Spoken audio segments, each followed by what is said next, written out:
औरंगजेब ये देशद्रोही है। भाजपा को महाराष्ट्र का मणिपुर करना है।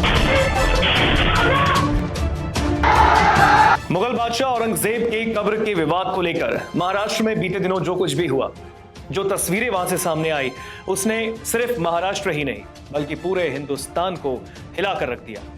जिस किसी ने भी इस वीडियो को देखा, तस्वीरों को देखा, सबके मन में बस यही सवाल थे कि भाई देश भविष्य में कुछ इस तरीके से ही विकास के गति पर चलेगा?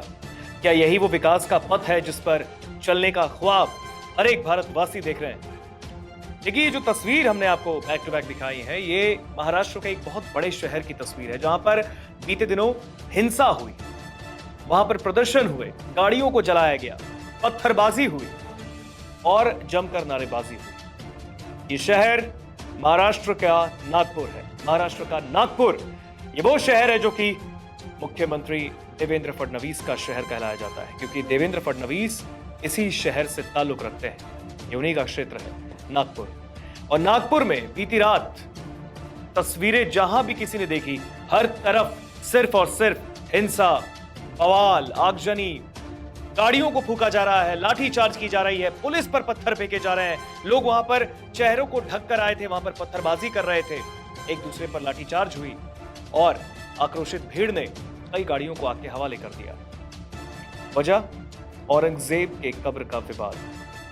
वो औरंगजेब जो आज से कितने साल पहले आकर चला गया, उस औरंगजेब के कब्र के विवाद को लेकर अब हिंसा हिंदुस्तान में भड़क रही है और इस वक्त महाराष्ट्र की जो स्थिति है वो काफी दयनीय होती जा रही है। एक तरफ मुख्यमंत्री देवेंद्र फडणवीस कह रहे हैं कि नागपुर में जो कुछ भी हुआ, औरंगजेब का जो विरोध वहां पर किया जा रहा है, इसके पीछे छावा फिल्म का भी हाथ है। जिस किसी ने भी छावा देखा, सबके मन में औरंगजेब के खिलाफ और ज्यादा बवाल मानो सर पे चढ़ गया। उन्हें लगा कि नहीं, छत्रपति संभाजी महाराज के साथ बहुत ही दुर्दांत हादसा हुआ और औरंगजेब इसका गुनहगार था, इसलिए औरंगजेब के कब्र का विवाद अब बढ़ता जा रहा है। लेकिन जरा अगर आप देखेंगे तो महाराष्ट्र के डिप्टी सीएम कह रहे हैं, जो कि एकनाथ शिंदे हैं, उनका कहना है कि जो कोई भी औरंगजेब की तारीफदारी करेगा, जो कोई भी औरंगजेब की वाहवाही करेगा, उसे महाराष्ट्र तो क्या देश में रहने का अधिकार नहीं है।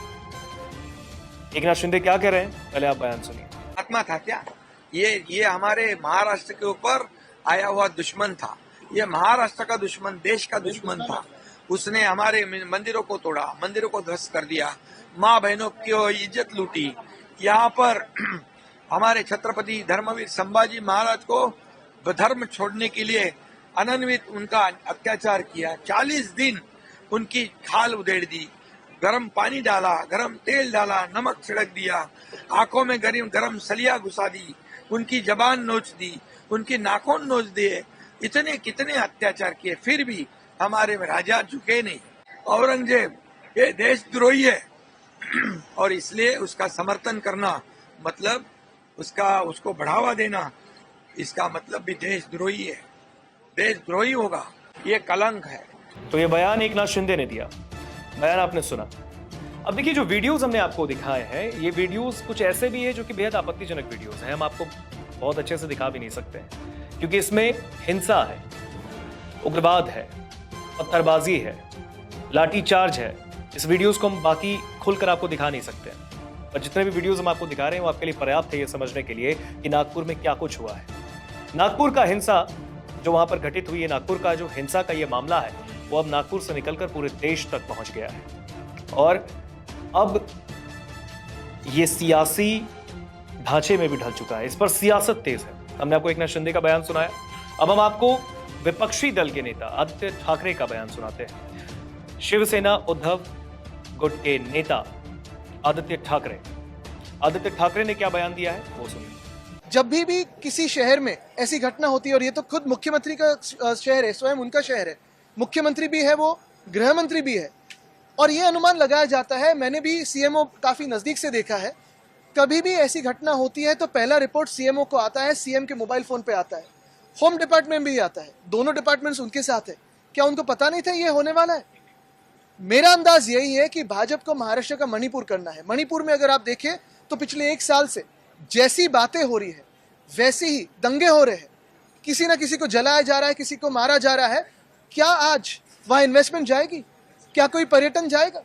नहीं जाएगा। और यही उनको महाराष्ट्र का करना है, यही हाल उनको महाराष्ट्र के करने हैं। और जहां जहां भाजपा को शासन चलाने नहीं आता है वहां दंगे भड़काते। आज ही मैं कहीं पढ़ रहा था कि वियतनाम जो देश है काफी छोटा है, हमसे भी पॉपुलेशन में छोटा है, साइज से छोटा है, लेकिन 3 गुना ज्यादा उनकी इलेक्ट्रॉनिक इंडस्ट्री हमारे देश से है। हमारा देश शक्तिशाली समझते हैं, लेकिन आज जो भाजपा करना चाहती है इसी शक्ति को तोड़ना चाहती है। हमें धर्म में बांटना चाहती है, हमें जिलों में बांटना चाहती है, हमें जाति में बांटना चाहती है, ताकि अपनी ताकत जो है हम दुनिया को ना दिखा पाए। स्टेट इंटरवीन नहीं कर रहा है, इतना मैं जानता हूं। और स्टेट को कोई एलिमेंट है स्टेट में जो ये दंगे पसंद करते हैं, लेकिन इसमें मरता है वो आम आदमी मरता है। तो आदित्य ठाकरे का भी बयान आपने सुना। उन्होंने ये तक कहा कि भाई जहां पर हिंसा हुई है वो हिंसा मुख्यमंत्री का शहर है। देवेंद्र फडणवीस वहां से आते हैं, गृह विभाग उनके अंदर है, यानी गृह मंत्री भी महाराष्ट्र के वही है। और हिंसा कैसे फैल गई वहां पर? अगर आप जरा देखेंगे, सवाल ये है, कुछ सवाल है मन इन वीडियोस को देखने के बाद जो उठ रहे हैं, क्योंकि देखिए इस हमले का पूरा सीसीटीवी फुटेजेस अब आ गया है। सीसीटीवी का जो फुटेज हमने आपको दिखाया है, ये फुटेजेस देख के भी बहुत सारे डाउट्स इंसान के क्लियर हो रहे हैं कि आखिर पत्थरबाजी शुरू किसने की। अगर आप वीडियो को देखेंगे तो यहां पर देखिए पुलिस पर किस तरीके से पत्थरबाजी की जा रही है। पुलिस पर पत्थरबाजी। पुलिस गई थी भीड़ को नियंत्रित करने, कंट्रोल में लाने, लेकिन अनियंत्रित भीड़ ने पुलिस पर ही पत्थरबाजी करना शुरू कर दिया। पुलिस जैसे तैसे अपनी जान बचाकर भागी। सरकार का कहना है कि कुछ पुलिसकर्मी भी घायल हुए हैं, जख्मी हुए हैं, जिनका इलाज जारी है। इस पूरे मामले में 50 से ज्यादा लोगों के खिलाफ नामजद FIR है। कई लोगों को पुलिस ने गिरफ्तार भी किया है। खुद नागपुर के पुलिस कमिश्नर ने यह बताया है। अभी सिचुएशन पीसफुल है नागपुर शहर में, और हमने कुछ एरियाज़ में कर्फ्यू लगाया। लगभग 11 जो हमारे पुलिस स्टेशन हैं जो कि मिक्स लोकेलिटीज़ में है, उसके आसपास हैं, और सिचुएशन अभी कंट्रोल में है और शांतता है। इसमें लगभग 50 से ज़्यादा लोगों को हमने इसमें कस्टडी में लिया है। और इसके अलावा भी जो लोग CCTV में या फिर वीडियोस में या फिर सोशल मीडिया पे नज़र आ रहे हैं इस तरह की हरकत करते हुए या शांतता को नुकसान पहुंचाते हुए या फिर पब्लिक प्रॉपर्टी को नुकसान पहुंचाते हुए, तो उन लोगों को भी हम आइडेंटिफाई कर रहे हैं और उनके ऊपर कार्रवाई कर रहे हैं। ऐसे वहाँ पे हमारी पुलिस थी शुरू से, किसी को कोई नुकसान नहीं हुआ फिजिकली। अगर हम देखते हैं तो इसमें इनफैक्ट पुलिस बिल्कुल आगे थी हर एक उसमें, इसीलिए 33 हमारे पुलिस ऑफिसर्स उसमें इंजर्ड हुए हैं। लेकिन कहीं ना कहीं सवाल यह है कि क्या एक फिल्म देखकर लोगों में इतना ज्यादा हिंसा पनप गया कि वो शहर को ही आग लगाने चले। उस शहर को इतिहास में अभी अगर वर्तमान को देखें तो वर्तमान में जिसका कोई लेना देना भी नहीं है। कई लोगों को इस चीज से परेशानी हुई। जिन हिंसा करने वाले लोगों ने, जो प्रदर्शनकारी थे जिन्होंने यहां पर प्रदर्शन किया नागपुर में रात के अंधेरे में, करीबन बताया गया कि 10:30 बजे के बाद वहां पर हिंसा स्टार्ट हुई।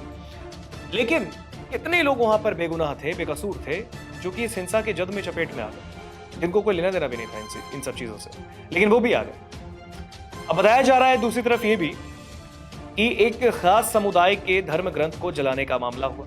रूमर्स यानी कि अफवाह फैले कि मुस्लिम समुदाय के धर्म ग्रंथ को जलाया गया है।